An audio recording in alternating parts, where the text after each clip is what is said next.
Greetings and welcome to Games Made Easy. I'm Dan Z.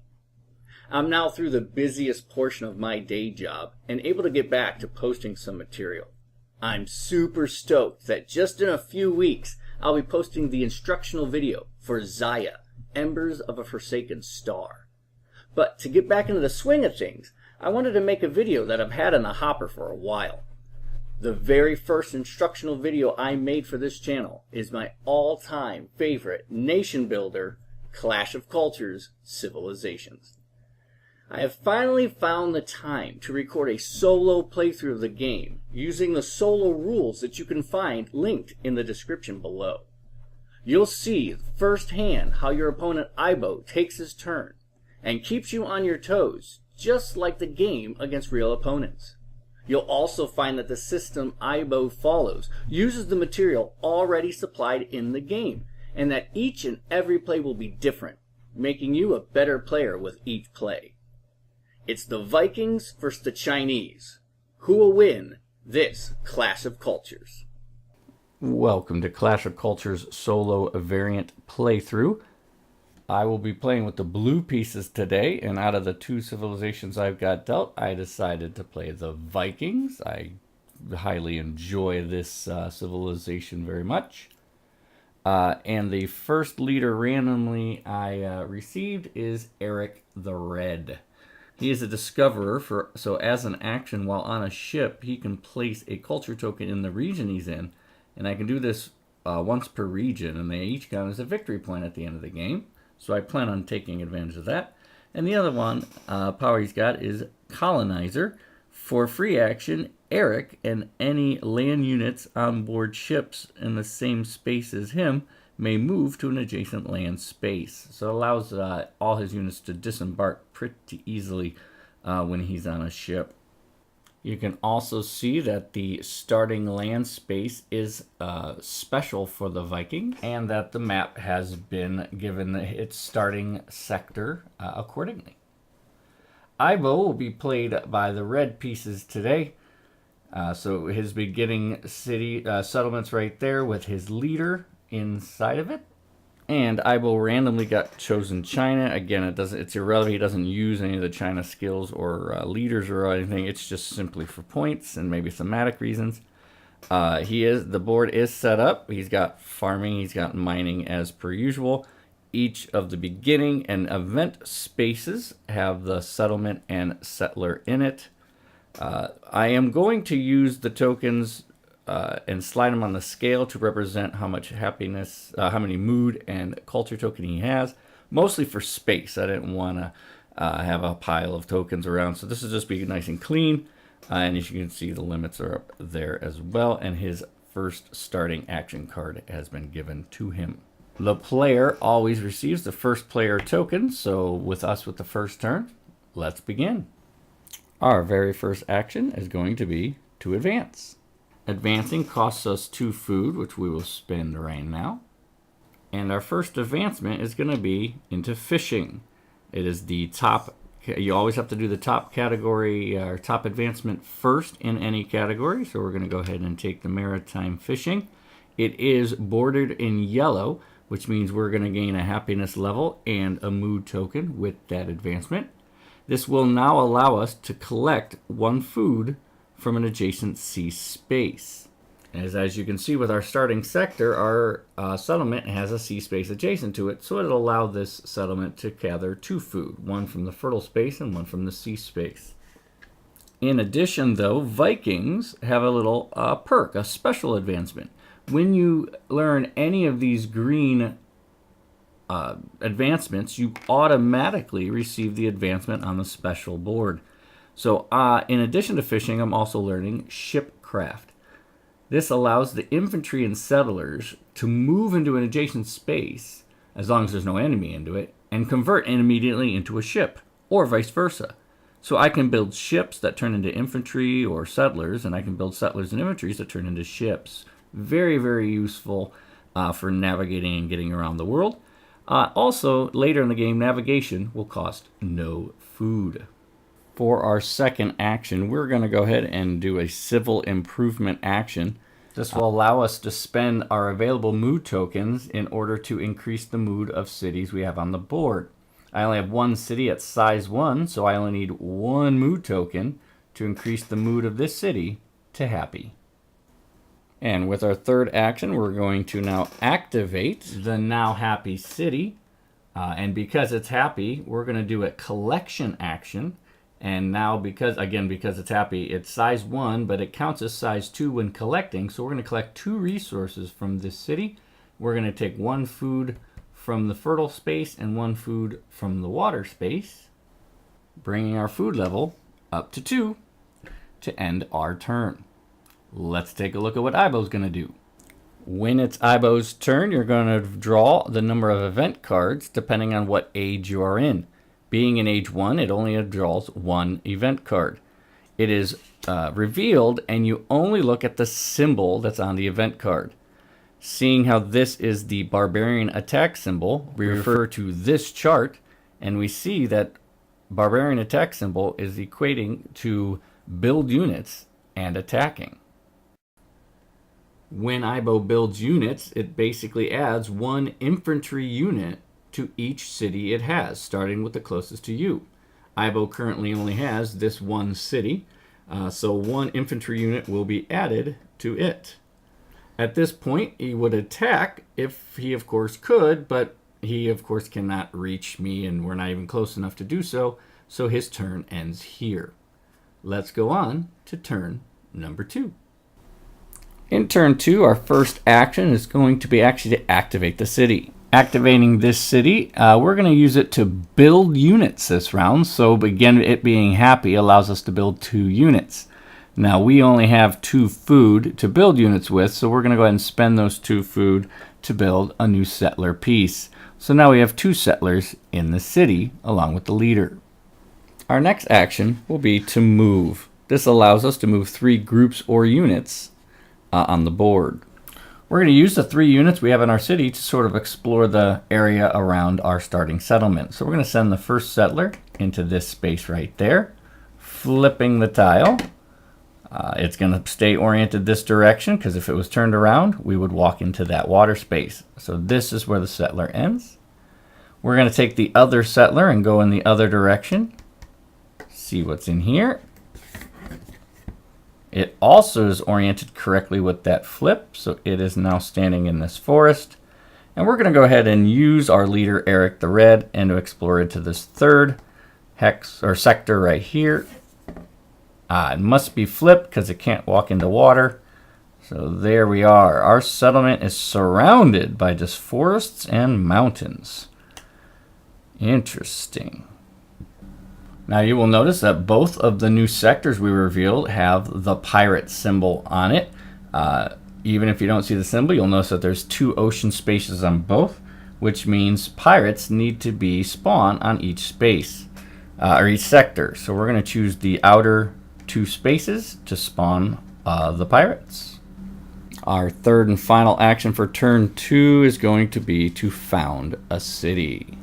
We're going to have this settler down south here. We're going to have him convert himself into a settlement piece.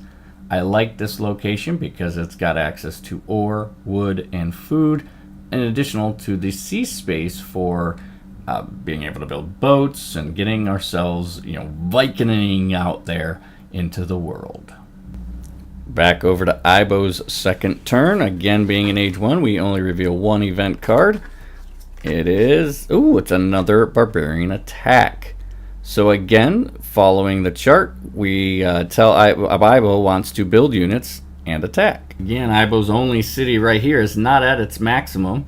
The maximum unit count is city size +1, so it does have room for an additional unit. So units are built. So it is now at its maximum unit count. It cannot attack, of course, because it has not yet discovered us. Let's go on to turn number 3. Turn 3 is going to begin by activating a city. We're going to activate our first starting city it being size 1 and it being happy allows it to collect 2 resources. We're going to let those 2 resources be food by collecting from the fertile space and using fishing to collect from the sea space. And let's mark our 2 food we've collected. For our second action this turn, we're going to go ahead and move. We've got 2 units on the board to move. We're going to go ahead and then move the settler over to this mountain space, and we're going to move Eric the Red to the same space, joining him in that sector. Our final action for this age is going to be to found the city. We're going to go ahead and stake our claim in this new sector we've walked into. This settler is going to build that settlement, and Eric the Red is going to take control and get things in order. Ibo's final turn for this age. Again, we draw 1 card. Take a look at it. Ooh, no icons appear on this card. According to the chart, that means Ibo wants to advance. Advancing means we're going to take these 3 dice and we're going to roll them. Based on where they land, going from top to bottom, it tells us where on the board he wants to research. This top die is read as a die 3, with each number representing a triplet section on the board. So this would be section 1, section 2, section 3. This one being a 1 means he wants to learn something in this first section, either architecture, construction, or maritime. The second die was also a 1, meaning of these 3, he wants to learn the first of the 3, which means he wants to learn an architectural advancement. And lastly, we look at the bottom die that tells us which of the available advancements he can learn, he wants to learn. He can learn all 3 of these advancements. So this is saying he wants to learn the third of those 3, which means Ibo has learned husbandry. Because he's learned husbandry, we take a look at his China board and realize that husbandry is on his board. So he will actually be gaining an additional half point. That is all that it is for Ibo, is just a half point. He won't actually use the ability at all, but he has gained that by learning husbandry. Also learning husbandry, it is bordered by yellow, so he is going to gain a mood level or happiness level and a mood token. Because this is an agricultural advancement, we would then check right now to see if he could build a wonder. This, of course, is not possible, mostly because you need 4 buildings on the scale, you need 5 culture tokens, and you also need the proper advancements and even wonders in the game. He doesn't even have engineering yet, so he will not build a wonder. With the last turn done in Age 1, let's go to the status phase. Step 1 of status phase is complete objectives. We go through the status phase just like a normal game, so checking our objectives, we see that we would need to own the most cities with markets. That, of course, is not the case since we haven't built a single building. And this one is immediately after winning a battle of some sort, so can't do that either, so no objectives have been gained.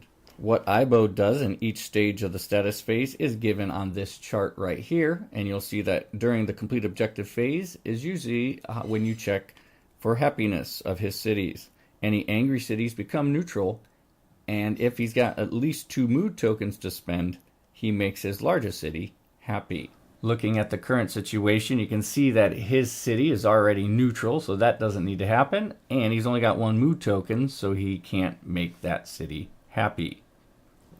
For the receive free advancement part of the status phase, we're going to take bartering for 2 reasons. One, it is a happiness advancement, allowing us to move up our happiness level and gain us a mood token.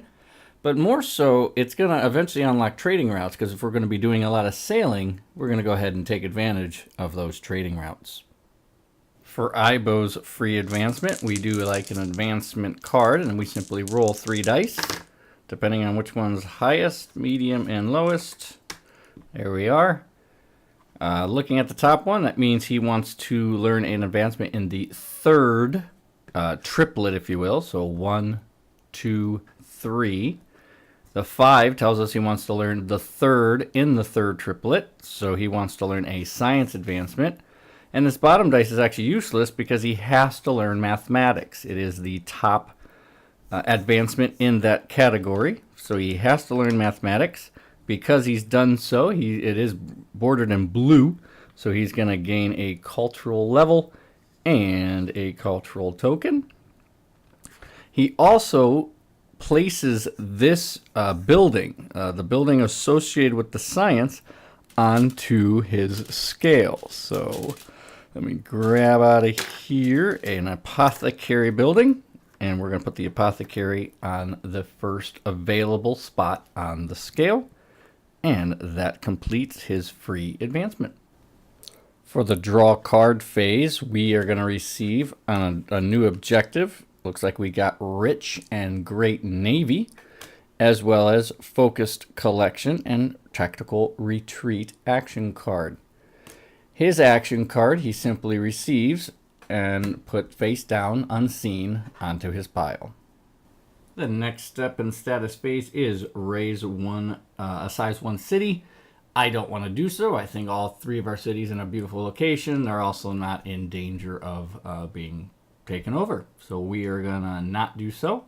According to the chart, during the raise city size 1 cities phase, Ibo gains culture tokens equal to the number of advancements in the culture advancement category. Seeing how he has gained no advancements in that, he gains no culture tokens.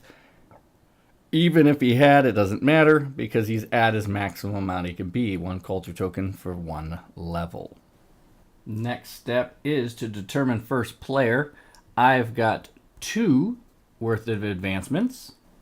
Ibo also has 2 worth of advancements, 1 and 1. So because it's a tie, leadership does not change, so I will remain first player. And last step is a new leader may rise. I don't want to change my leader. I really do want to take advantage as much as I can of the discoverer part of Eric the Red. So unless some other game mechanic makes me change leaders, I think I'm going to have him the whole game. For Ibo, if his leader had been removed from the board by any reason, usually by being taken over, this would be the time he gets it back.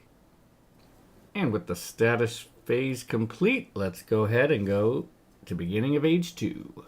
For our first action of turn 1, we're going to advance. Advancing costs us 2 food, which we will spend right now. And the advancement I'm going to choose is myths in the spirituality category. This is going to allow us to pay a mood token to avoid a city mood reduction from events.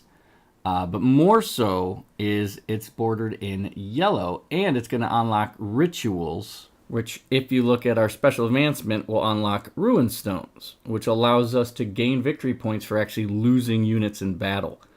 Very Viking-y. So we want to unlock that. But with the yellow border, we're going to advance to level 3 in happiness, which means an event card needs to be drawn, but we also do gain a mood token. And the event we drew was famine, a horrible time to receive this advancement or this event. Man, all players lose 2 food. Ibo is not affected by any text on these events. I do lose the 2 food, but I don't have any food to lose. So for each food players are unable to pay, they must reduce the mood of one of their cities directly to angry. So that is actually 2 cities that have to go to angry in this case.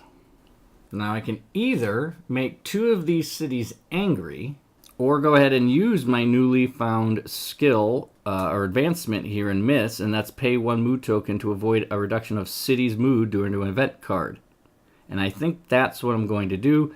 My original plan was to use the mood tokens to make them all happy, but I think now we need to use the mood token to prevent them from being angry. So we're going to spend 2 mood tokens to prevent both cities from being angry. For our second action, we're going to go ahead and activate a city. We're going to activate our starting city, and we're going to collect 1 ore and 1 food from this city. So 1 ore and 1 food. For our third action, we're going to activate another city.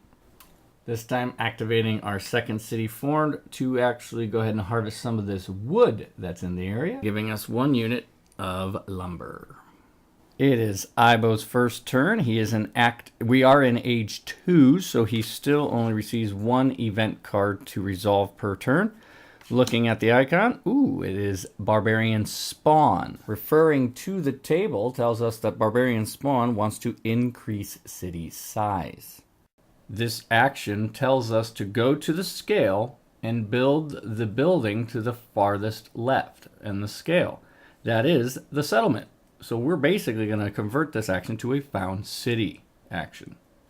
Ibo founds city in the closest unexplored sector to his city, to his existing cities. So he's only got one. So these 3 spaces are all equidistant away from his city. So we're simply going to roll a die and determine and just kind of arbitrarily pick that this is going to be 1, 2, or 3. That is a 2. So he's going to explore this center sector. Let's take a look. All right. Based on placement rules, we have to connect water hexes together. So we're going to place it like that. We then remove the settler and the settlement and place it directly on that sector. Fertile places are preferred over forests, and forests are preferred over mountains. So it must be placed in that space right there. Now, because this was an increased city size action, all pieces are moved down 1 space on the scale. So the next thing built and the next increased will be the apothecary in this first position. Our beginning of turn 2, we're going to go ahead and open with an activate city action. The city we're going to activate is going to be this one furthest north right here. And we're going to build a port right into this water hex. Now that is going to allow us now to build some ships here. It's also going to allow us to gather gold from this space right here if we so choose. The building of the port, of course, is wood and metal for the material and food for the labor. For our second action, we're going to activate another city. This time it's going to be our capital city, our first one. It is happy, so it can collect 2. So we're going to choose food from the fertile space and food from the sea space, giving us 2 food. For our final action this turn, we're going to advance. We're going to spend the 2 food we have just gathered to go ahead and advance into storage. 2 reasons, really. One, we're going to be trading a lot soon, so I want to make sure we can have more than 2 food. But more so, it's got that mood token. I need to start making another city happy again after that famine hit us. I don't think I want irrigation, mostly because the map doesn't have barren spaces. And looking at this, there's no barren spaces in the area, so irrigation, besides for stopping the famine, really isn't useful to us. For Ibo's second turn, being in age 2, we still resolve 1 card. Taking a look, ooh, it is Barbarian Attack, which means they want to build units and attack. Ibo always builds units starting with the closest to you. So being that this is the closest city to us, he wants to build in there first, so he's going to put an infantry unit in there. Going to the next city, this one's already full, at least for units concerned, because maximum amount of units is city size plus 1, size 1, 2 units, so no unit is built. Now to see if they would attack, we simply look at the warfare category here and notice that there's 0 advancements, which means that is their attack range, 0, so they won't attack. And the final turn of age 2 begins with us. And it's going to begin with us activating a city. The city we're going to activate is going to be the capital city, but this time we're going to gather 2 wood from the 2 adjacent forests. So let's go ahead and move up our forest or our wood to 2. For our second action, we're going to perform a civil improvement action. This is going to allow us to spend our single mood token we've gathered to increase the mood of a size 1 city, so we're going to make that city happy. And for our third action, we're going to go ahead and activate that newly happy city, and we're going to collect the 2 wood from the adjacent forests as well. This brings us to a total of 4 wood. For Ibo's third and final action this turn, again only resolving 1 event card. There is no icon on the card, so he's going to advance. Taking the 3 dice, giving him a roll. Top, medium, and bottom. There we go. So it looks like he wants to learn from the first category, or first triplet of categories, which would be these three. Then he wants to learn the first one in the triplet, so he's learning another agriculture. And 6, well, there's only 2 advancements available in agriculture, and the 6 determines he wants to do the second of the 2. So he's going to learn storage. Putting a cube into storage is yellow bordered, so Ibo is going to gain a mood token and a happiness level, just like so. This would be the point now. We would put a new building on the scale, but agriculture and construction don't have buildings, but we connect the wonders to it. So we're going to do a wonder check. Again, the wonder check is first, does he have engineering? And he doesn't, so we're done. He does not build a wonder. And with that being the end of age 2, let's go to the status phase. Starting first with completed objectives. I don't have any yet. I would need more markets than he, and I don't. I would need 5 gold, which I don't have, and I also need to have 4 ships, or at least 2 more than the other player, and I think I'm about to have that very soon. But no objectives have been gained by myself. During the complete objective phase, Ibo looks to turn his angry cities neutral. He doesn't have any angry cities, so our next step is to make neutral cities happy by paying 2 mood tokens. Ibo does have 2 mood tokens to spend, so he's going to spend those 2 mood tokens, and he makes his largest city happy. Now they're both equally in size of 1, but the one furthest from us is this one, so we are going to make that city happy. We may now receive a free advancement, and we're going to go ahead and choose trading routes. Because we're about to have a couple ships on the board to trade with the current cities, so we're going to go ahead and set up some trade routes there. Getting trade routes does activate Marauders, because it is a additional special advancement coming with the Vikings. Our trade routes now, when you use ships paired up with adjacent cities, the city's owner loses a resource if possible. Now this, of course, would work in a player game. Sadly, in the solo variant, this basically is only a half point to us, since Ibo can't lose resources. Let's find out which advancement Ibo will be gaining. One on top, in the middle, and on the bottom. So it looks like we're going to be looking into the 3rd triplet. First one in that triplet, and there are no other advancements in here, so he has to learn bartering. Having learned bartering means he does gain a happiness level and a mood token for that. In addition, we do now place a market on the next available space on his board, so we've now done that. And he does trigger an event. Let's find out what happens. Alright, the event drawn was to spawn barbarians. Now, of course, we are going to actually resolve this like normal, because it is an event, not one of his actions he's taken. So Ibo always attempts to spawn barbarians closest to you as possible, but of course we still have to adhere to the 2 spaces from his city's rule. So the closest space to us that he could reach is this sea space. Of course, you can't put barbarians there. This can't get there because you can't count unexplored land. So sadly for him, his space that's closest to us and furthest from him would have to be right here, which is still not really a danger to us. So we're going to go ahead and put the infantry unit in there with it. Then, of course, you have to spawn 1 additional unit. It's going to have to go into that city. It's the only barbarian city on the board. But what city does, or what type of unit he chooses, is done by a die 3. A 1 and 2 equates to a 1, and that's your cavalry. 3-4 equates to 2, and that's your elephant. And a 5-6 is an infantry. So because he rolled a 1, a cavalry unit is what's going to be added to the city.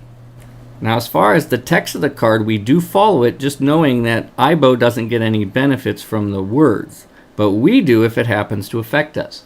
So you gain 1 food, obviously he doesn't do that, but he does select another player to gain a food, which of course is us. So we're going to gain 1 food. Drawing cards gives us a new objective of advanced, have more advancements than the other player, and warmongering, as well as leadership. For a culture token, I get to play another action. His action card, of course, just goes on top on scene on his pile. Now comes the raising size 1 cities. We only have 2 size 1 cities, but I love the location of both. They're both happy. We're not going to do so. Ibo's raise city phase tells us to look at the cultural advancement section, and if there are however many advancements are taken is how many culture tokens he gains. Even if he had any, he wouldn't gain any because the culture token again is at its limit. Determining turn order, we see that we have 4 advancements, 4 plus 0. Ibo also has 4 with 3 plus 1. So because of the tie, we remain the first player. And to raise a new leader, again, we are not going to. I like Eric the Red. We're going to keep him. And Ibo's leader is still on the board, so no need to replace. So this will take us into Age 3. Replacing our action cubes onto the reminder board here reminds us of trading routes. Now we do have trade routes as an advancement, but we currently don't have ships or settlements on the board. But that's going to be quickly rectified because our first action is going to be to activate a city. We're going to activate the city with the port, and we're going to have it build units. Being that it's size 2, it can build 2 units. We're going to go ahead and spend 4 wood for 2 ships, each being 2 wood. 2 ships will be placed right there in the port's space, and now are already in range at least for trading out with these guys. Our second action will be to move. The first movement will be to finally get Eric the Red onto a boat where he feels most at home. And the second is actually going to be to move this ship to there. I have initially want to keep them separated because I want to use Eric's action to get a culture token here and eventually get him over to here. But at this location, I can now trade with both cities. For our final action, we're going to activate another city. We're going to activate our first city here, and because it's happy, it gathers 2. We're going to choose food and food, bringing us up to a total of 3. Ibo's first turn has arrived. Being in Age 3, we now resolve 2 event cards per turn. So let's start with the first one. Looks like we have a Barbarian Spawn. So referring to our chart, Barbarian Spawn means he's going to increase city size. Looking at the scale, the building to the furthest left is the Apothecary. All buildings except for the fortress and port are built in the smallest city furthest from the player. So this Apothecary is going to end up in their first opening city, like so. Being a increased city size action, all pieces are now shifted down 1 space. With that one resolved, let's take a look at what his second action this round is. It's going to be again to increase city size, but in addition, he also gets to do the pirate symbol icon, which, referring to the sheet, means he's going to found a new city. So resolving it in order, he wants to increase city size first. This means the market is going to be built first. Looking at the map, he wants to begin building in the furthest city away, the smallest city furthest away from us. The smallest city is this size 1 city, so the market is built in that. Increase city size action shifts everything down 1 space. And now we go into the found city action. Looking at the board, all 3 of these unexplored sectors are all 1 away from its existing cities. So as before, we're going to roll the die and we're going to determine which one he settles in. 1, 2, or 3. 1. So he wants the sector furthest north up here. Let's flip it. All right, we know water must go on the outside. Oh, it would be right there. It would be on the outside. So we are going to keep this orientation. We know that we need to place it in, I can't place it on a fertile space because there are no fertile spaces, and there's 2 forest spaces as an option. So we're just going to say 1 or 2. Looks like that's a 2. So he wants to settle right there. You will notice that there is a pirate symbol on this sector, which means he will spawn a pirate. And he always tries to get farthest from him, closest to you, which then must be that space right there. Now you'll notice that that city did come off the scale, but we do not shift things down because this was not an increase city size action. Let's move on to turn number 2. Beginning our turn by checking our trade routes. We do have 2 ships within 2 cities that are not unhappy. They're not angry. So we will get 2 food from our trade routes. Now I mistakenly forgot that I'd be getting 2 food, so I probably shouldn't have grabbed food with my last collect, but food is still a great resource. We now have 5. For the first action, we're going to advance, spending 2 of our newly acquired food, and we're going to advance into currency. With the blue border means we are going to gain a culture level and a culture token. But more importantly, trade routes may now be in part or completely produce gold. So we're going to start making some money off these ships that are out there. For our second action, we're going to advance again, spending the 2 food. This time we're going to go into the rituals and the spirituality category. Rituals now allows us to use resources other than mood tokens and other than ideas, as mood tokens win civil improving. So we can now make cities happy with things other than mood tokens. It is bordered by a blue color, increasing our cultural level and giving us a culture token with it. And looking at the Vikings special advancements, rituals has an also comes with ruin stones. So after each battle where I lose 2 or more army units, I can place an obelisk in front of me, and that's going to be worth a victory point at the end of the game. So death in battle is very victorious for the Vikings. Our third and final action is going to be the leader's action. He's going to use his Discoverer power as an action while on a ship, which he is on, pay a culture token and place it on his region. Each counts as a victory point at the end. So we're going to spend 1 culture token, and we're going to place a culture token on the region. So at the end of the game, this region will be valued at 1 victory point for myself, since Eric the Red is discovering. Over to Ibo's turn. He does have his 2 cards drawn. Let's take a look. First one is no icon at all, so he's going to advance. Roll in the 3 dice. Top, middle, and bottom. Ooh, he likes to be scientific, because this one counts as the 3rd triplet. This says the 3rd in the 3rd triplet, so we're in the science category.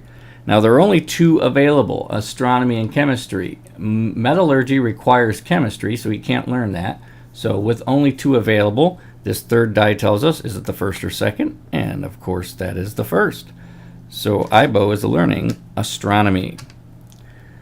Having now put a cube into the blue zone there means he is going to gain a culture level and a culture token, giving him 2. And we now have to put this building related to the science advancement onto his board, which of course is the apothecary. And the opening, the leftmost spot is open. All right, his second action of the round is going to be, to found a city. Looking on the board, the undiscovered sectors nearest to his cities are these 2, both being 1 away. So we're going to go ahead and just give it a roll. And, I didn't assign anything. Let's try that again. We'll say 1 and then 2.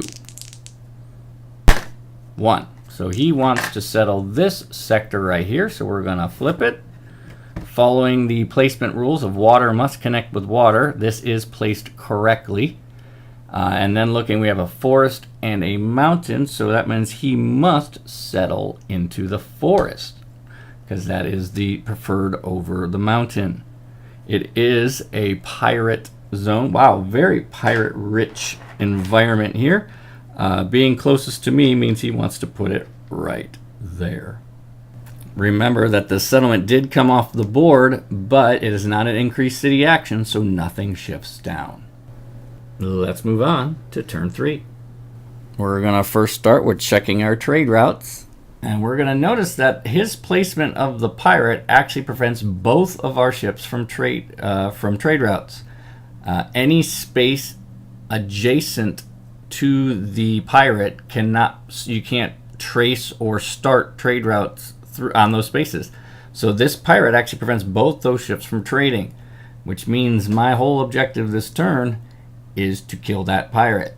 to get my trade routes back. So let's go ahead and start our first action with activating a city. We're going to activate this bottom city here and have them gather wood and wood from the 2 adjacent forests, giving us 2 wood.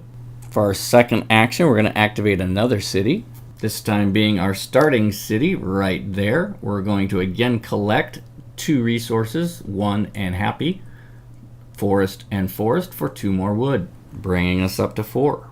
Finally, we're going to take our third action and activate the third city. Activating this top city, we are of course going to build units with it. It is size 2, so we can build 2 units. We're going to build 2 boats into its port space. That costs us all 4 of our lumber. Ibo's turn 3 of age 3. Again, let's resolve his last 2 event cards for this age.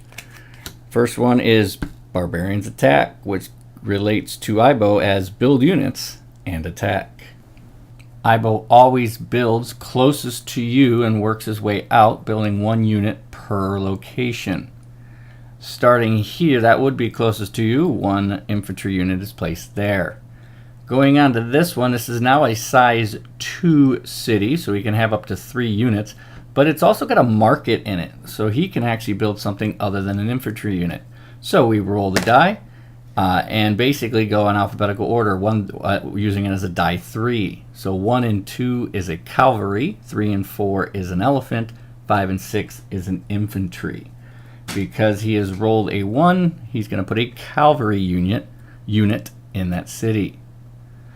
Next is this one up here. It is size 2. There's 2 units in it, so it can fit a third. And last but not least, the one up there, size 1, has none.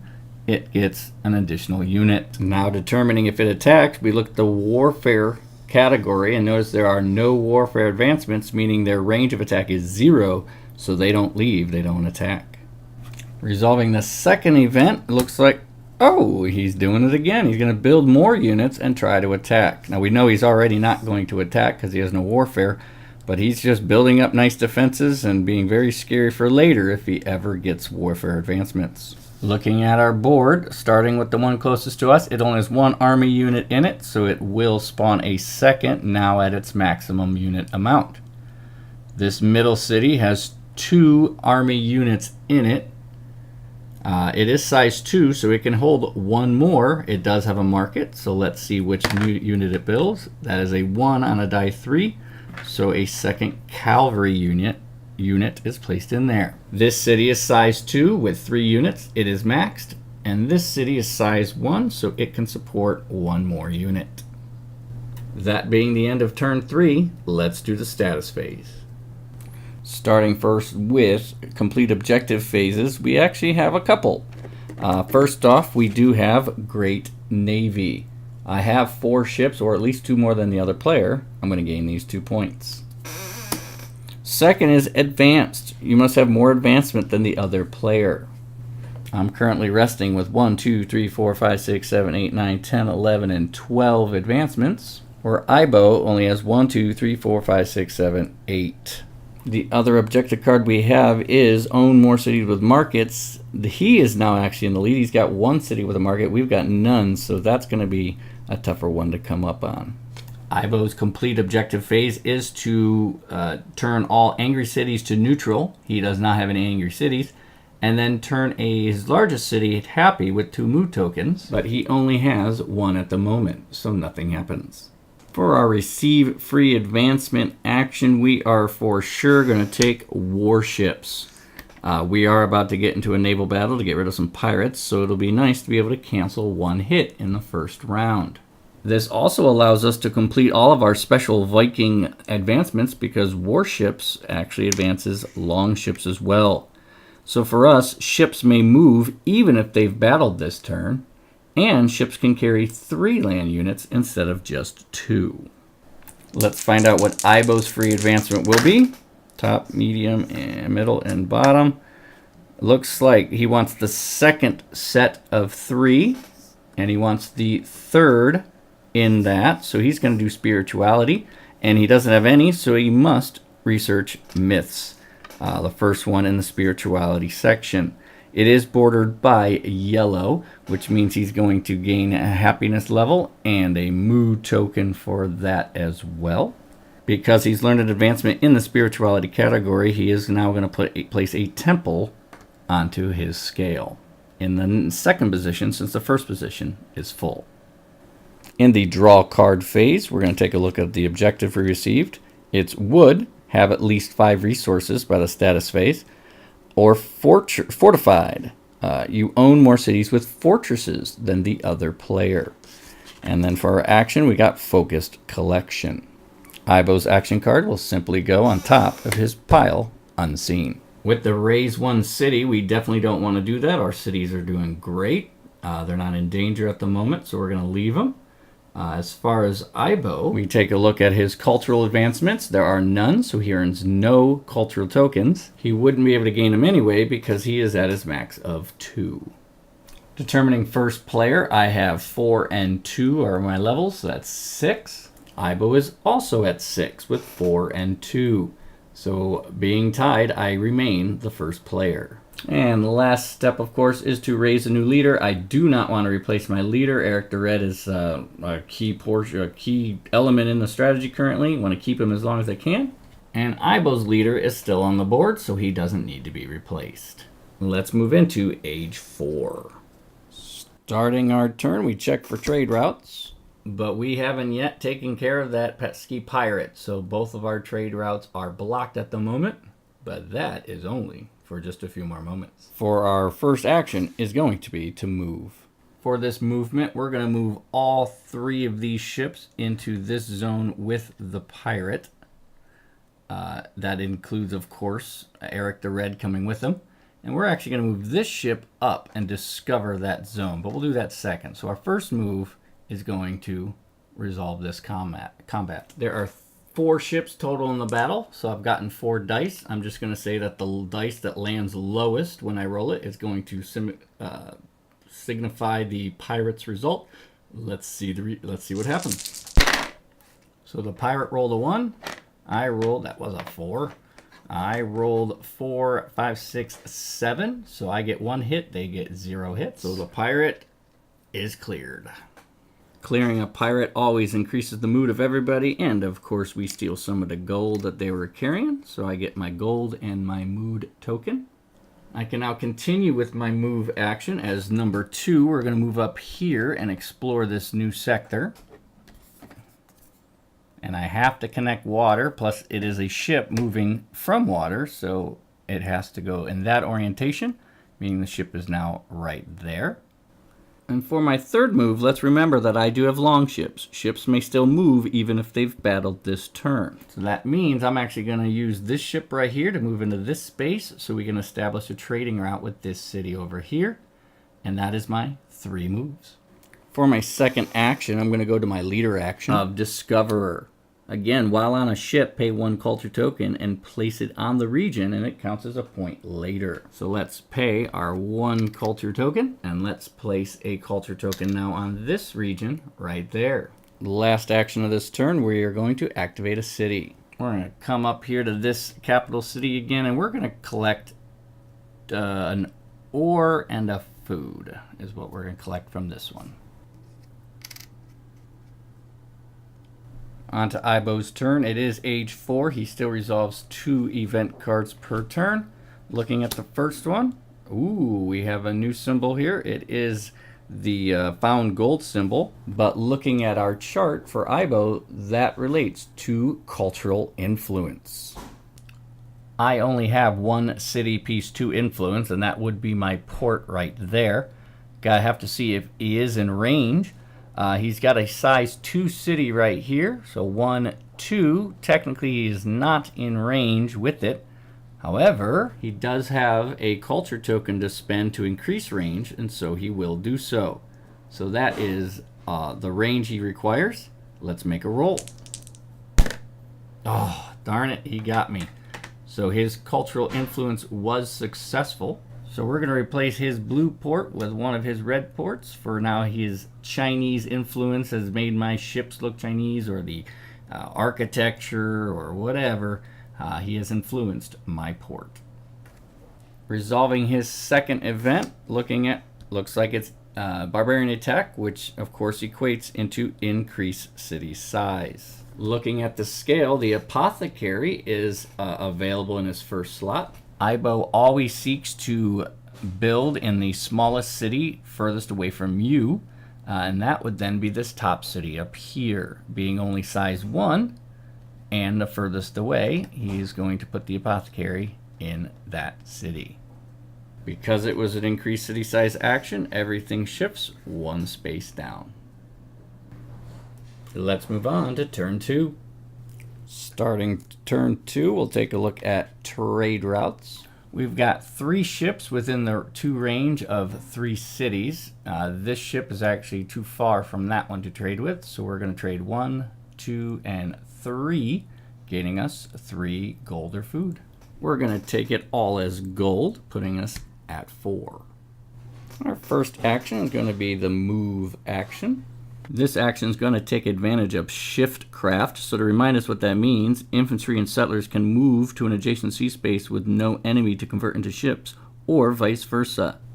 So I'm going to use the vice versa part of that. I'm going to take my first movement, move a ship into the forest, and convert it into a settler. I'm going to take my second movement, and I'm going to move 1 ship into this water space, and Eric the Red's going to come with that ship. And my third movement is to move this ship out of the zone and into the water space or sea space above. Those would be my 3 movements. My second action is to advance. I'm going to spend the 2 food that we have in storage here, and I'm going to advance into cartography. This gives us a new action we can take. So as an action, get 1 culture token and 1 idea per region with at least 1 of your ships. If you remember what we just did, I now have a ship in 3 different regions. So I can use this new ability to earn 3 ideas and 3 culture tokens. For our third action, we're going to activate a city. We're going to activate this, our first capital city here. And in it, we're going to increase city size. Increased city size requires an ore, a wood, and a food, which we're going to use gold to substitute there. And we are going to build a temple. Putting a temple into our capital city there allows us to gain 1 mood token or 1 culture token. And we're going to decide on gaining a mood token. Ibo's turn 2, again in Age 4, resolving 2 event cards. The first one, no icon on this card at all, which means they're going to advance. Taking the 3 dice, giving them a roll. Highest in the middle on the bottom. Meaning, Ibo wants to learn from the first triplet set, wants to learn from into the third of the triplet set, and, well, there's no other advancements in it, so he must learn the top one. Ibo has now learned fishing. Fishing is bordered by a yellow color, so it's going to advance his happiness and give him a mood token. You will notice that that does trigger an event. Before we do that, fishing is related to a building, related to the port specifically, so we're going to put a port on the next available spot on the board. Let's take a look at the event. The event coming from the top of the deck is Population Boom. So he wants to spawn barbarians to begin with. Looking at the position of everything on the board, again, he needs to spawn the barbarians within 2 of his own cities, but he wants it as closest to mine as possible. So that's going to equate to putting it right there. This is the closest 1, 2, and it puts it in all 3 of mine are adjacent to it. So easily he picks that spot, and of course comes with the free infantry unit. He then has to spawn an additional unit. There are 2 possible spots for it, but he will always choose the one closest to you, furthest from him. So it will go into the new settlement. Let's find out what it is, following the usual rules of, again, 1 is cavalry, 2 is elephant, 3 is infantry. So he's simply placing another infantry right there. Now looking at the text of the card, place a free settler in one of your cities. Again, he ignores text. He doesn't put settlers in, or his settlers are already in his cities. But then select an opponent, which has to be you, who also gets a free settler. So you get the bonus. Let's put a settler somewhere. The location it makes most sense to put the settler will be right here, because it could actually help us establish a trading route to this one, and then we can maybe focus on getting some of these ships to some of the further targets. Let's now resolve Ibo's second action. It is the exhaustion symbol, which is the same as the gold symbol, which means he's going to culturally influence me. The only city piece I have available to cultural influence is the way over there in my capital. The closest he can possibly get is 1. This is the size 1. He would need 2 culture tokens in order to reach me, which he just simply does not have. He only has 1. So his cultural influence cannot be performed. So when the first action on the card can't be performed, you go and look at the secondary action. In this case, he wants to found a city and build units. The found city action can be performed because he only has 4 cities on the board. He always prefers to have 5 at max. So we are going to found a city, and of course he's got 1 unexplored sector next to his city, so that's where it's going to go. Flipping it over, following the rules that the water must connect to water or be on the outside, means this one has to be flipped in this direction. There are 2 possible spaces he could go. Since there are 2 fertile spaces, we're going to give it a roll. We'll go 1 up top, 2 on the side. That is a 2. So he wants to place his final settlement right there. And with the barbarian symbol, means that the barbarians have spawned in the other spot right there. Let's not forget that this is a found city and build units action.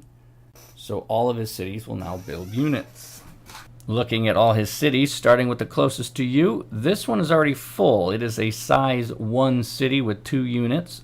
City size +1, it's at its max. Looking to the next city closest to you would be this one. It is size 2, +1 is 3. It's already got 3 units. The newly built city needs 1. The capital city, 2 + 1 is 3. Already got it. And the last one up here, size 2, it has 2. It can support a 3rd. So it's going to receive the 3rd unit. With that complete, let's go to turn 3. Our turn always begins with trading routes. Let's take a look at them.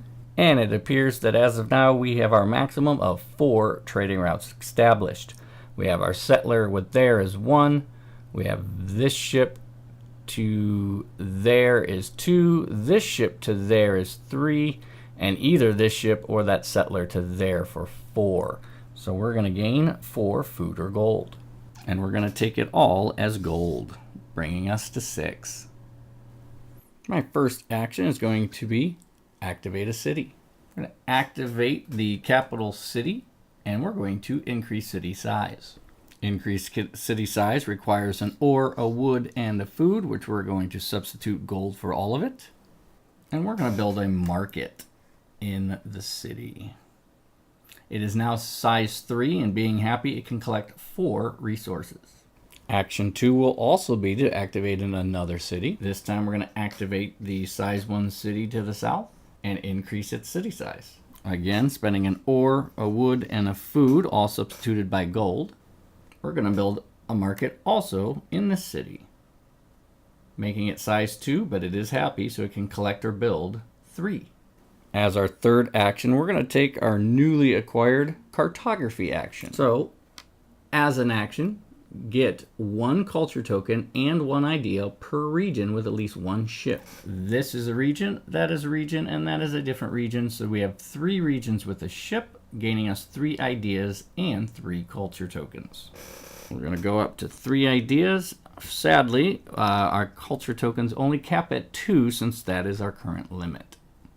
Ibo's final turn of age 4, resolving 2 event cards. We have... Alright, it is the exhaustion icon, which, looking at the chart, relates to cultural influence. The situation has changed since last time he attempted. I now have a market that's available for cultural influence. This is range 2, 1, 2. This is range 1, 1. So basically, he's going to have to spend a culture token to reach that market. He does, in fact, have the culture token to spend, so he will. And let's make an attempt.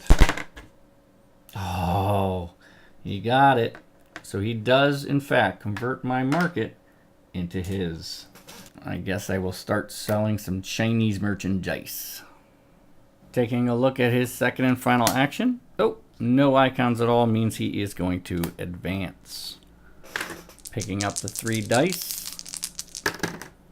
Highest, medium, and lowest. So we're looking at the second set of 3. We're looking at the first in that set, so it's education, and there are no other advancements in it, so he is going to take writing. This is a blue advancement, so he will gain a cultural level and a cultural token.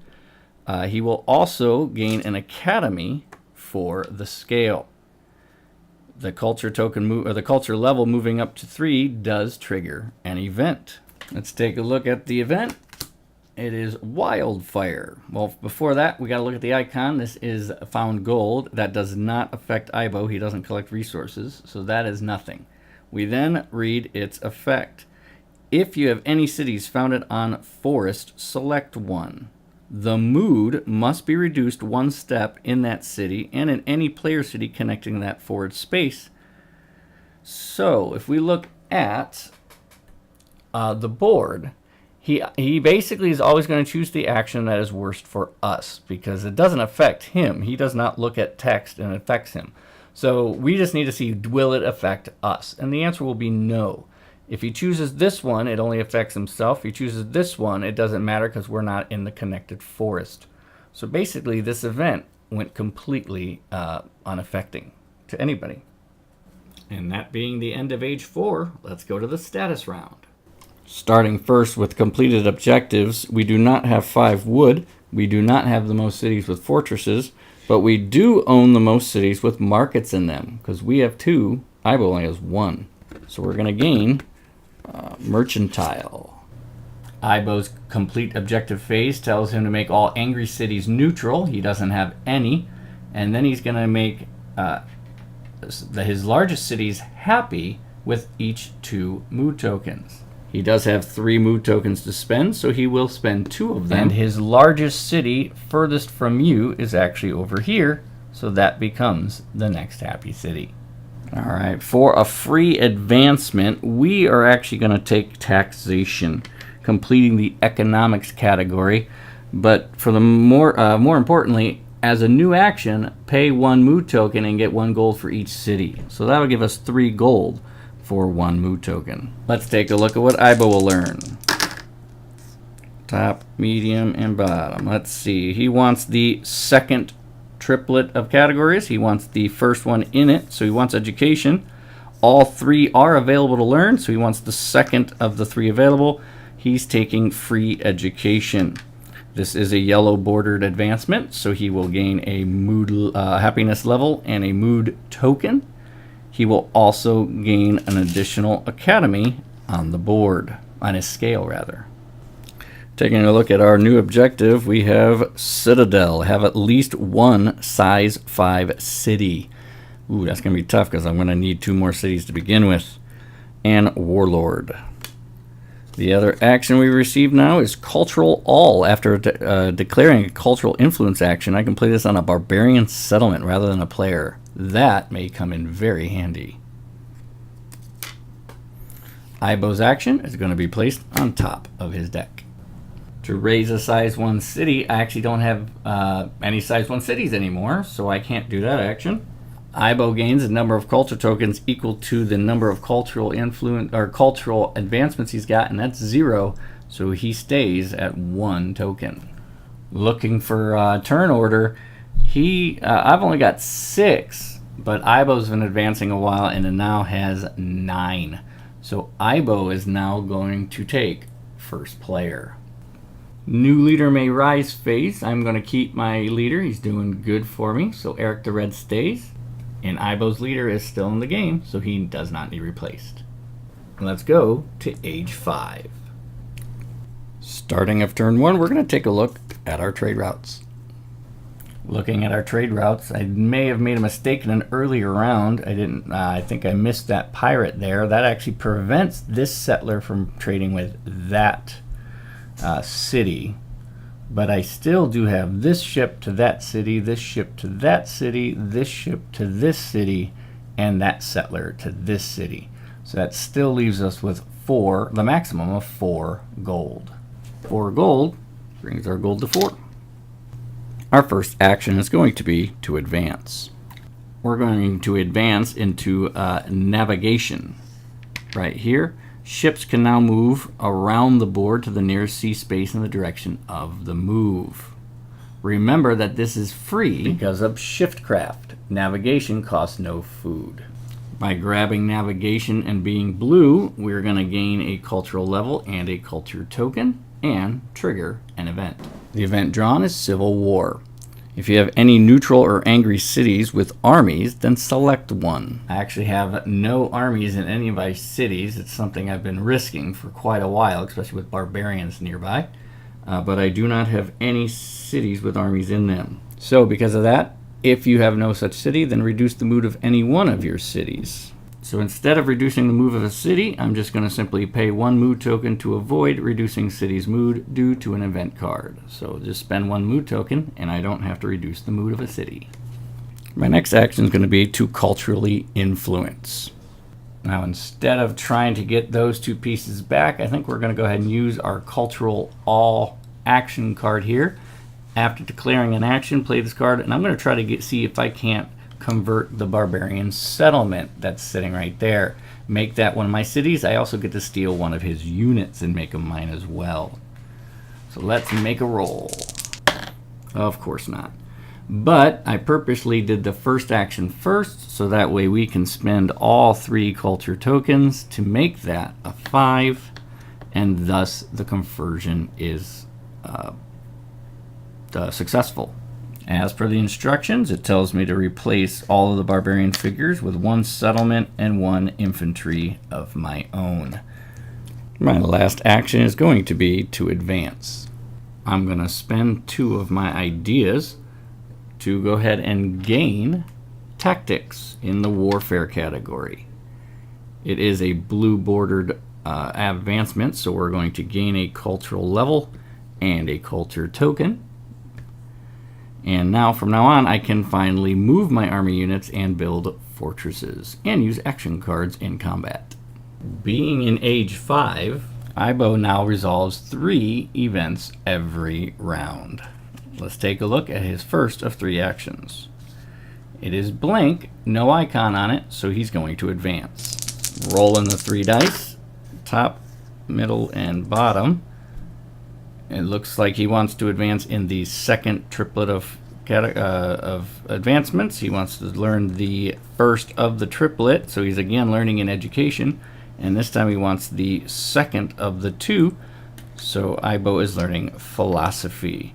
That is a yellow bordered advancement. He's going to gain a happiness level and a mood token. He's also going to gain an additional academy on the board on his scale. And he did trigger an event. Looking at the event, Era of Stability. First off, we do have an exhaustion marker. When Ibo needs to resolve an exhaustion marker, he wants to put this marker that affects as many spaces that are adjacent to my cities as possible. But we still have to adhere to adjacent to his cities. So that means he's going to exhaust that square because it's adjacent to 2 of my cities. Now reading the text of the card, it says all players receive 1 mood or culture token, their choice, for each of their cities with a temple and or an obelisk. Now he doesn't resolve the text on the board, but if it affects me, I do. And I do because of the fact that I do have a temple built in my capital city. So I'm going to gain 1 mood or culture token, and I'm going to choose a mood. Ibo's second action is going to be again a blank card, so he's going to advance again. Rolling the 3 dice, top, middle, and bottom was a 2. He wants to learn something in the 3rd triplet. He wants to learn the 2nd in the triplet, and it's culture, it's empty, so he must learn arts and sculptures. So he's going to put a cube there. It is blue bordered, so he will gain a culture level and a culture token. he will also earn himself an obelisk that goes onto his scale. Ibo's third action, again advancing, catching up with his advancing here. It is blank, so let's roll the dice. And this time it is 1, 1. So basically the first triplet, the first in the triplet, and there's only 1 to learn in it, and that is irrigation. So we are going to put a cube right there. It is a happiness, or a yellow one, so he's going to earn a level of happiness, maxing him out. He's going to earn a mood token as well. Being agricultural, we are doing a wonder check. Can he build a wonder? Very first check is, does he have engineering? The answer is no, so he does not build a wonder. Let's move on to turn 2. Let's begin turn 2 by checking out our trade routes. Nothing has really changed on the board. We still have that ship trading, this ship trading with that city, this ship, that city, this ship, that city, and that settler with that city for a total of 4 gold, bringing us up to the maximum of 8. For action 1 of turn 2, we're going to go ahead and use our maritime ability of cartography. As an action, gain 1 culture token and 1 ideal per region with at least 1 of your ships. Looking at the board, we do have a ship in that sector, ship in that sector, and a ship in that sector for a total of 3 ideas and 3 culture. Moving both of them up, put them both at 4. Our next action is going to be to found a city. We're going to found in the only space possible, and that's this settler up there, up north. Our third action is going to be to activate the city we just built. Activating this city, we're going to increase the city size, and we're going to do so with a fortress, hopefully to protect it from the barbarians if they happen to attack. Eventually, we're going to get a port on it to get into this sea area and to get rid of that pirate. But let's pay for the building we just built with ore, wood, and food, all substituted with gold. Drawing the top 3 event cards, ready to determine his 3 actions. First one is Barbarian Spawn, which means increase city size. Looking at his scale, looks like he's got a temple at the beginning, so he's going to be building this temple in the city, in the smallest city furthest from me. He's got a size 1 there, a size 1 there, and this is the one furthest from me, so he's going to build the temple right there. When Ibo builds a temple, he gains both 1 mood token and 1 culture token. And let's not forget to move all of our pieces down 1 space. Resolving our second action, it is blank. There is no icon on it, so he's going to advance. Taking the 3 dice, top, middle, and bottom. Top one says he wants the 3rd set of advancements. Second dice says he wants the second one in that second set. And all 3 of these are available, so that means he wants the second one. So he's going to get monuments. That is a cultural, that's a blue square, so he is going to gain a cultural level and a culture token. That does trigger an event, which will trigger shortly after we put another obelisk on his scale. Let's resolve the event. The event is Great Merchant. First off, he's going to spawn new barbarians. The space that is furthest from him and closest to me, but still has to be within 2 of his, would be this space right over here. So he is going to spawn both the settlement and the infantry right there. He then he has to spawn an additional unit, again choosing what's furthest from him. He's going to spawn into the newest one, and he's going to spawn a cavalry unit right there. Looking at the rest of the card, it says, put this card on the table. The first player to play a culture token may, as an action, gain a free economic advance. And if you have trade routes, go ahead and activate and generate the income from them. That's going to be awesome for me to use a little bit later. His last action will be to increase city size. It's got a plus sign there. So he's going to take a look at his first building in the scale. That's a port. Let's see where it can go. Now, ports and fortresses both follow a different rule. They actually want to be as close to the player as possible, but still the smallest city goes first. So these are all size 2 cities. This one's only size 1, and it happens to be the closest one also, so that works out. So he has 2 possible places to put the port, both of those water spaces. The one closest to me is that one, since that is then adjacent to that city. So he's going to place the port right there, going off into this water section. Every time Ibo builds a port, he gets a free ship in that space, so he gains that immediately. Then let's not forget to move all of our pieces down 1. And with that, we go to turn 3. Turn 3, of course, begins with trade routes. No real change with these trade routes. We still have that one trading to that one to do, and that settler to this one right there. So that is still a total of 4 gold. Now we can only receive 3 of which of gold, so we're going to go ahead and receive our 4th one as food. First action we're going to take is to activate a city. We're going to activate our capital city right over there, and we are going to build a fortress. We're going to place a fortress into our city right like that, and of course build it using ore, wood, and food, all substituted with gold. Our second action is again going to be activate a city, and we're actually going to activate the same city again. Now this does have a penalty because we have overworked the city. They are going to reduce in mood, so they're going to lose their happiness and go into neutral, but I will be able to then increase city size with a dock, which has to extend into this water space here. So just arrange this a little bit. And now we have a size 5 capital city. Let's remember to spend our ore, wood, and food to build it.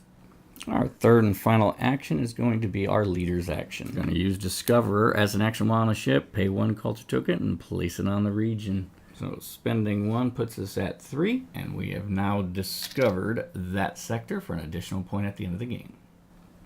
I just realized a mistake I made from the beginning of this age, and that is the fact that Ibo actually has the first player marker.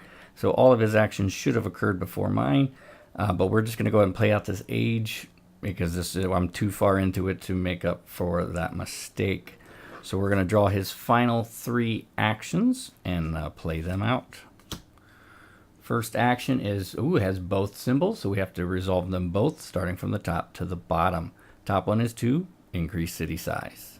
Looking at the scale, looks like he's going to be building an academy. Academies are built in the smallest city furthest from the player, which would mean, well, they're all size 2, so the smallest city, so they're all 2, so they're all small, but this then would be the furthest away, being the capital. And every time Ibo builds an academy, he immediately takes an advanced action. So he's going to learn a new advancement. It's going to be in the second category, or second triplet. It's going to be in the third of the triplet, and it's going to be the second one in that triplet. So he is going to pick up priesthood. By doing so, it's not colored, so he doesn't gain anything there, but he will gain a temple, which is placed on the board. And of course, we just increased in city size, so let's shift them all down now. The second part of the card is the pirate flag, which of course means to found a city. Ibo already has his maximum amount of 1, 2, 3, 4, 5 cities, so he will ignore that action and go to the next one, which as you can see is to attack. However, if you look at his warfare, he still doesn't have any warfare advancements, which means his range of attack is 0, which means he cannot attack either. However, he can actually attack this pirate with that ship, so that is actually the thing he will end up doing. But let's go ahead and have a battle right here. I'm going to say the top die is red, the bottom die is black. Alright, so nobody wins the battle. So that, at least not in the first round. Let's go again. The second round, the pirate wins the battle, so this ship is destroyed. Go Pirates! It's a pretty eventful first action. Second action is to build units and attack. Starting with the build unit action, they always start with the cities closest to you. So this is a size 2 city with only 2 army units in it, so it gains a third. Here's a size 2 city with only 1 army unit in it, so it gains a second. Size 2 with 3 is full. Size 3 with only 3 in it, this gains a fourth for the maximum size of all, the 4. And this is a size 2 city with 3, so that is full there. We then again check to attack, but as we've already spotted, he has no warfare, so he doesn't attack. And third and final action of the turn is, oh, okay. So this is Found City, but we know he can't because he's got 5 cities. So its alternative, of course, is to attack, but we know he can't attack because he has no warfare. So this is a great example of the fact that this card can't be resolved at all. So we're going to discard it and replace it with, looks like a blank. Okay, so with no icon on it, we're going to advance. Gonna take these 3 dice, top, middle, bottom. Looks like we're in the 3rd grouping, 2nd in the grouping, and the 1st of the 2 available. So he's taking Circus and Sports. So he will gain a happiness level, but he's maxed, so he will gain the mood, and he will gain the culture, the obelisk for his scale. And with the 3rd turn finished, let's go to the status phase. With the complete objective step, I have completed both of mine. You'll see Citadel, I have at least 1 size 5 city. Look at how gorgeous that city is. The other one is gained by its bottom one. Status phase, you own more cities with fortresses than any other player. This is done because I have capital, and my guy over here has 2 fortresses, and he has none. Ibo's objective action is to change all angry cities to neutral, which he has none. Then he's going to make all cities happy by spending pairs of mood tokens. He's got 3 cities that need to be happy, so he's going to spend 1, 2, and 3. So he's going to spend all 6 of his mood to make all 3 of his remaining cities happy.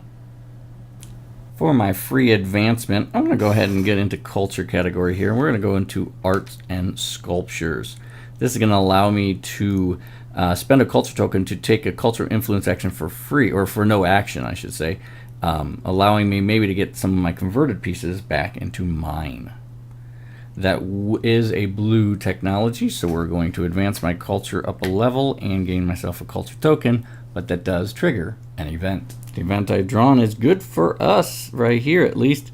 It is to gain 2 gold. We have found some extra resources around, so we're just going to gain ourselves 2 gold. The text says, you must both select another player who gets a settler for free. Again, anything that affects Ibo is ignored. So reduce the mood of one of your cities if possible. So I have to reduce the mood of a city, but instead I'm just going to pay a mood token and use the power of myths to deny that. Let's find out what advancement Ibo will learn. We have first 3. This tells us the 3rd, so it's a maritime, and there's only 2 available, cartography and warships. So this means his 2nd, he's going to learn warships. He lost that battle with the pirates and doesn't want that to happen again. So he's going to take warships. It is not colored, so he doesn't gain culture or happiness, but he will gain a port for his scale. For the draw card phase, let's take a look at my new objective. Physicians. Own more cities with apothecaries than the other player. Well, that's going to be difficult in the fact that he's already got 2 cities with apothecaries, and I don't even know science category. The bottom one, though, is to have more cavalry, or you have cavalry in at least 3 different armies. That may be possible because of my multiple markets. We'll see. The action we received was Explorers, and the action he receives is Unknown. We're just going to put it on top of his deck. Raising a size 1 city this time is going to benefit me. I do have 1, 2, 3, 4, 5 cities. This one is size 1, and it's blocking that forest. It's blocking this and that city from harvesting from that forest, and I really don't need it any longer since I already have my size 5 city built. So I'm actually going to raise this city and earn the gold compensation for it. Ibo's raise city action requires us to look at the culture category, and it's got 3 advancements, so it would gain 3 culture tokens. Sadly, its max is 5. Determining turn order again, it looks like I've got 11 with 5, I'm sorry, I got 9 with 5 and 4, but Ibo's got 13 with 5 and 8. So it will remain the first player, and I will remember this age to actually let them play first.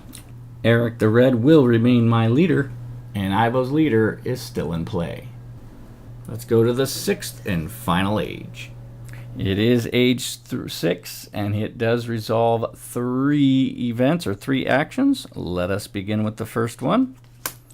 Okay, it is an exhaustion symbol, and according to the chart, that means he's going to try to culturally influence one of my pieces. He always looks for the closest, cheapest target. That will be this fortress up top here. This is a size 2 city, so plop plop right there. It's got range. It doesn't have to spend any tokens to get range, so that's its preferred target. So let's see if it works. All right, he rolled a 3, but he does have culture tokens to spend to make it a success, and so he does so. So it looks like my swords and shields and all my other battle stuff is starting to have a little Chinese influence.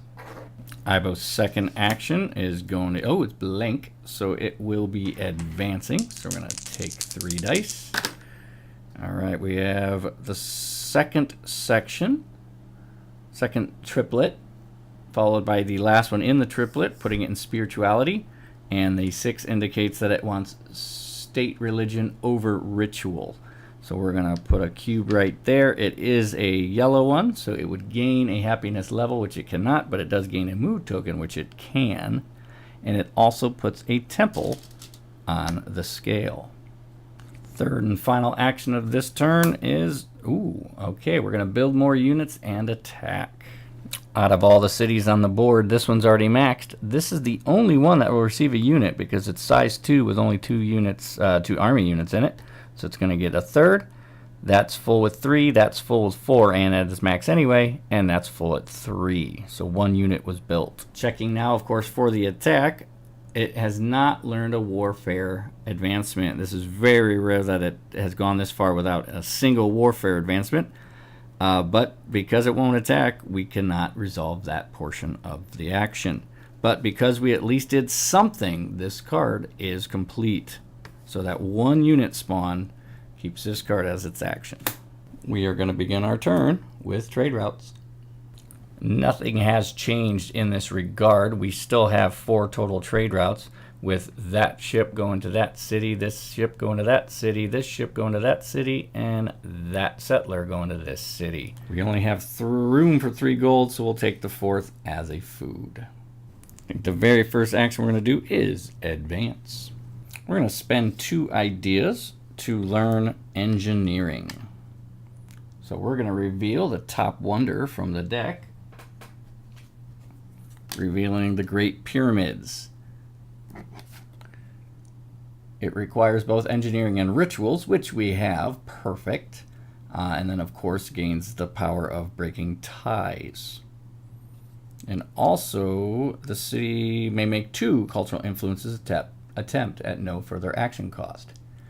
So this might be a really great thing to get the 5 extra points for the wonder.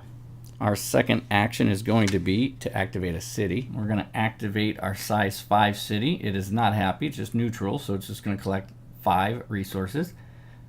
So it is going to do ore, forest, or wood, and food. So we'll go ore, wood, food. So we're going to give ourselves 2 ore, 2 wood, and additional food. We're now going to take a non-action. We're actually going to do a cultural influence, but we're going to pay a cultural token so it doesn't cost an action.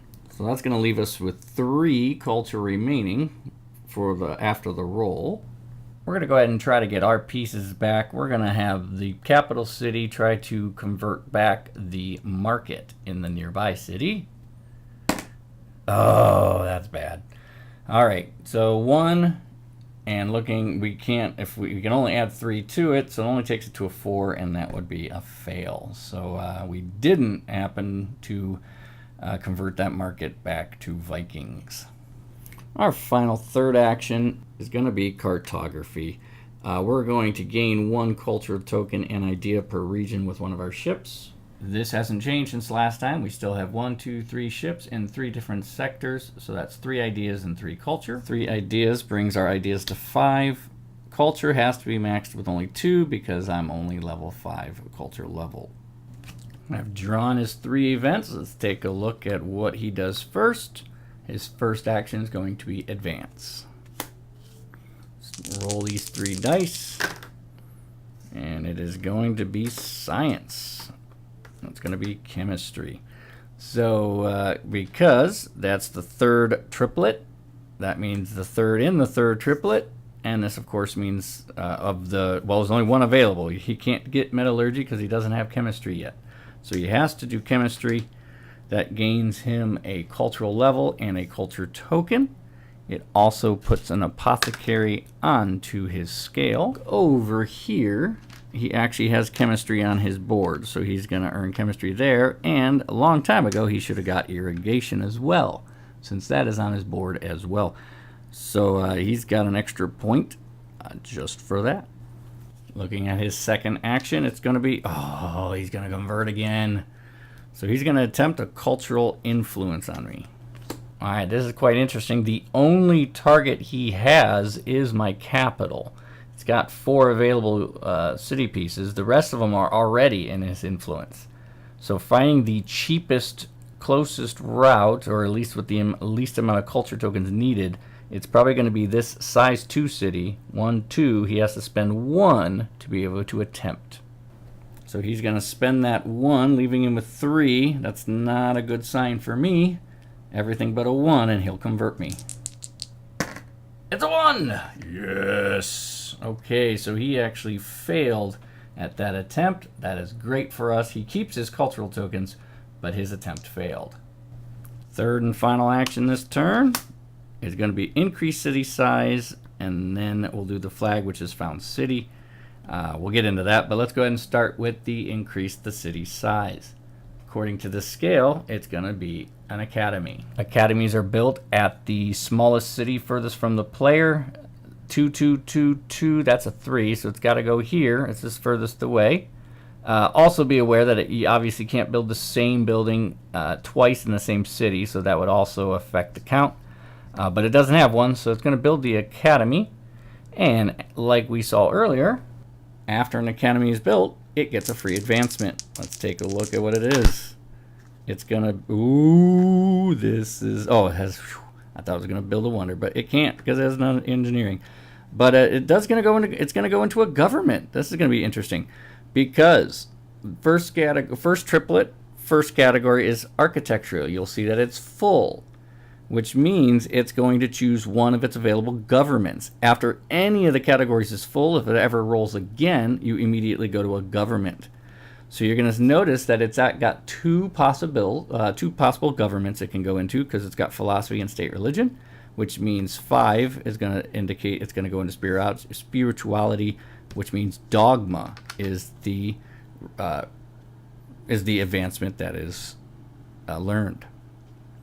Now, once IBO has a government, there is an additional effect. I'm going to bring the let me show it to you on the screen. As you can see, once it gets into dogma, its cultural influence will succeed at 4+, and each time it succeeds, it will gain a cultural token. We're going to end our increased city size action by moving all the pieces 1 space. And remember that this card actually has a second action, and that is the flag action. Let's remind ourselves that the flag action is to found a city.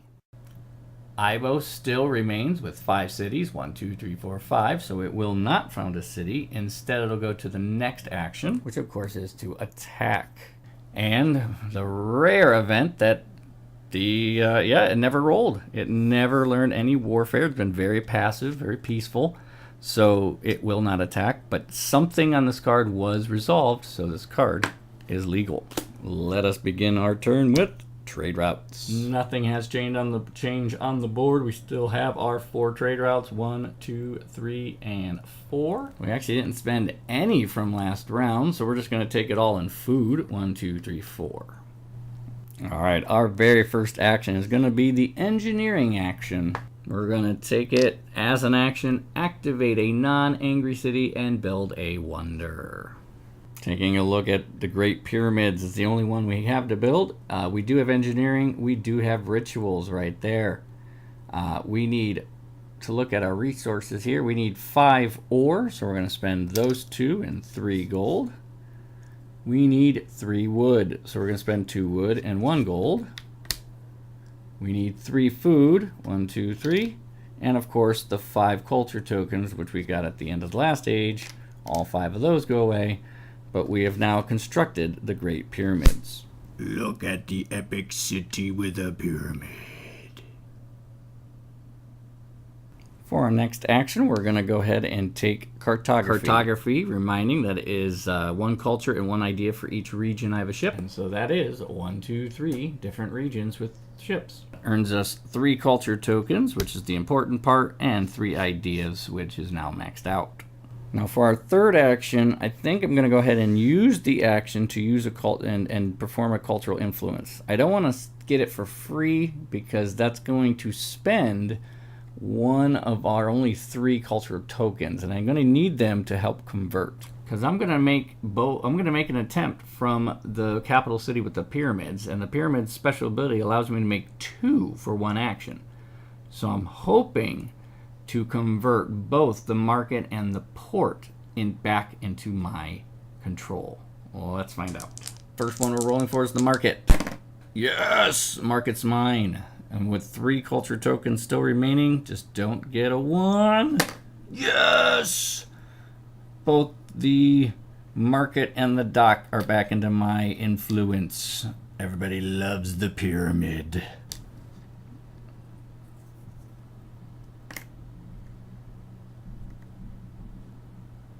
I need to make a quick change that I just realized. I read the card a little bit more carefully, and I realized it's when this wonder is built, its city makes 2 cultural influence attempts. So technically I would have done this prior to having those cultural tokens, but I happen to roll 2 6s. So the fix for this is going to be quite simple. I'm simply not going to take that action. I'm going to take those 2 rolls as if I did convert them. I am not going to go ahead and take back that one, though. It does give me culture tokens to use for other things. So I'm going to keep the cartography action I took, but I am going to just take back the culture influence because it's not needed since it was free when I built it. What I will do is actually spend a culture token right now and actually get an extra action this turn. With one of my remaining actions, I'm going to activate a city. I'm going to activate this northernmost city right here. Increase the city size and put a market right there. And that, of course, will cost 1 wood, 1 ore. I'm sorry, 1 food, 1 wood, and 1 ore. Ore and wood substituted with gold. And our additional 4th action this round will be used to advance. We're going to use up some of these ideas. And we're going to advance into draft. That will gain us a cultural level and a culture token. And now it'll allow us to build units. When I build units, I can spend a mood token to build a single one. Last turn of the game, and Ibo begins. His 3 action cards have been grabbed. Let's find out what they are. First one is blank, meaning that it will be an advancement. Taking 3 dice. Oh, it finally happened. He's gotten into warfare. 2, oops, that's second triplet, second one in the triplet, and of course it's empty, so he has finally learned how to fight. A fortress is going to go on the scale, a culture is going to move up, an event is also going to occur. This event is going to be the pirate raid. Pirate raiding does affect Ibo if there are pirates in range of his coastal cities, and you can see there is at least 1. There's actually 2 times he would have gotten raided. But for him, when a pirate does raid him, he loses his rightmost building on his scale, and it just goes away. The second portion of pirate raiding is pirate spawn. He's always going to choose a place that is furthest from him, closest to you, and adjacent to as many as he can to you. So that's actually going to be way over here into your capital, blocking that space right there. Going over the rest of this card, the Great Oracle. It's going to go on the table, and if I spend a culture token and as an action, I can then secretly draw objective cards matching the other players. This is going to be useless. I'm not going to use it, but we'll put it on the table anyway. Second action of the round is another advancement. Let's take a look at what he learns this time. Alright, so he wants to learn something in the first triplet. He wants to learn the third in the triplet. And he wants to learn the... Well, he can't get navigation because he doesn't have cartography. So he must learn cartography, which means he's going to get a port on his scale. And it's not colored, so he doesn't earn happiness or culture. Ibo's final action of the game is another advancement. Alright, rolling that, we have third section, first one, and well, you can't do taxation because he doesn't have currency, so out of the available 2, he chooses the second, so he's going to take currency, which gives him another cultural level, another culture token. And it also makes him have to perform an increased city size action. Because I need to put a market on the scale, but it will not fit. So we have to actually take an additional action of increased city size. So this academy needs to be built. Academies are built in the smallest city furthest from us. 33222. This is the furthest from us, and it doesn't have an academy already. So that's going to go there. And by the rules, when it builds an academy, it gets an advanced action. So we're going to shift everything down from our impromptu city size action. And now we're going to roll the dice again. He's having a big monstrous last turn. And oh, he didn't. Oh, he doesn't have engineering. Whoo, that was close. This would have been a wonder. The only thing he's short is an engineering. But he will. He wants to learn in the first section, first one in the section. Can't, it's full, so he goes to the government, and he wants the second one in the government, so he's going to learn conversion. Again, regardless of which ones he takes here, the same effect is always basically the conversion effect. Let's begin our final round with trading. The board remains the same. I still have 4 trade routes with a 1, a 2, a 3, and a 4. We spent a lot of gold last round getting wonders, so we have the space to go up. While deciding what I wanted to do with my last turn, I actually reread this card real quick and realized I did break one rule that I want to fix right now. When this wonder is built, its city may make 2 cultural influence attempts at no further action cost. That doesn't say I am allowed to get 2 successes. There's already a rule in the book that you can only get 1 success. So this would have just allowed me to try twice in case like the first one missed. So what I have done to correct this is I actually gave the port back to Ibo. And I just said, hey, that 6 I rolled got that one, but it hasn't yet got that one. Maybe then I would have went back and took my cultural influence action that I tried to do last time. Whatever. We're just going to take that and we're going to say that we are square. After thinking through my turn, I think the best course of action is actually I'm just going to use all 3 actions to activate cities. I'm going to activate this one, and that one. I'm going to increase city size in all 3 using obelisks. I do have arts and sculptures. This will allow these not to get converted. Not that Ibo has another turn to do so anyway, but obelisks look cool on the board. So we built 3 obelisks. So all 3 actions, we're going to need 3 total food, 3 total ore, and 3 total wood. Wood and ore, of course, substituted by gold. And that's all 3 actions, and that's the game. Let's go to final scoring. Checking if we completed any of our final objectives. The answer is no. I never did get more apothecaries than him. I didn't even learn science. And I don't have cavalry in at least 3 armies. Cleared up the board a little bit, getting rid of all units and other tokens that are not needed for scoring, leaving only the city pieces and my culture tokens that I earned with my leader. Going down the list, you always start with 1 victory point for every city piece.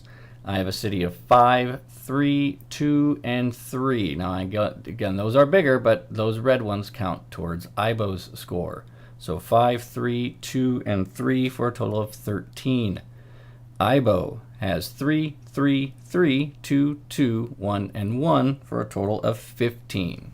For advancements, I have 21 for a total of 10.5 points. Ibo ended the game with 28 advancements for 14 points.